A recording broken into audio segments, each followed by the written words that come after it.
Les Tuto, pour les ornithos. mais pas que. Bonjour, aujourd'hui on fait une nouvelle vidéo pour vous aider à prendre en main la plateforme Visionature. On va vous montrer les différentes fonctionnalités et on va survoler un peu globalement l'organisation générale de l'accueil et de l'interface. Vous allez y trouver différents éléments de base, notamment sur la partie droite, vous avez la liste des différentes observations que vous pouvez paramétrer. Sur le panneau central, vous allez avoir l'actualité, l'agenda par exemple. Par contre, sur le sommaire de gauche, vous allez avoir souvent pas mal de différences. Notamment, vous allez avoir des différences sur la forme du site internet.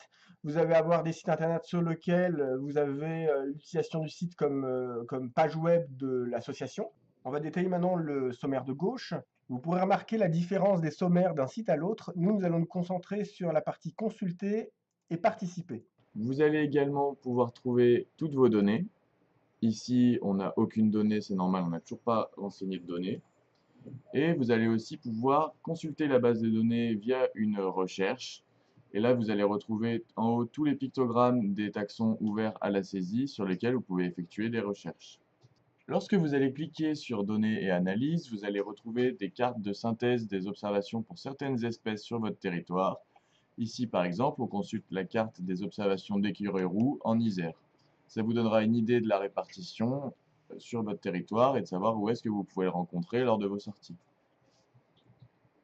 En cliquant sur l'onglet Les galeries juste en dessous, vous allez retrouver l'ensemble des photos qui ont été publiées par les contributeurs à la base de données. Enfin, pour participer, vous pouvez saisir vos observations dans l'onglet Transmettre mes observations. On vous expliquera dans une prochaine vidéo comment saisir ces observations-là. Vous avez également la possibilité de saisir dans Oiseaux des Jardins pour participer à cette action de science participative. Vous verrez également une vidéo pour cela. Vous pouvez contrôler vos observations, donc contrôler mes listes. Et là, vous pouvez voir toutes les espèces que vous avez observées ces derniers temps.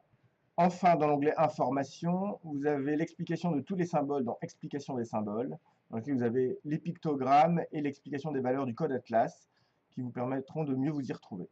Voilà, on vous a présenté l'interface des plateformes Visionature. On espère que ça vous a plu. Dans nos prochaines vidéos, on ira un peu plus loin. On vous expliquera notamment comment transmettre vos observations. À très vite sur une de nos vidéos.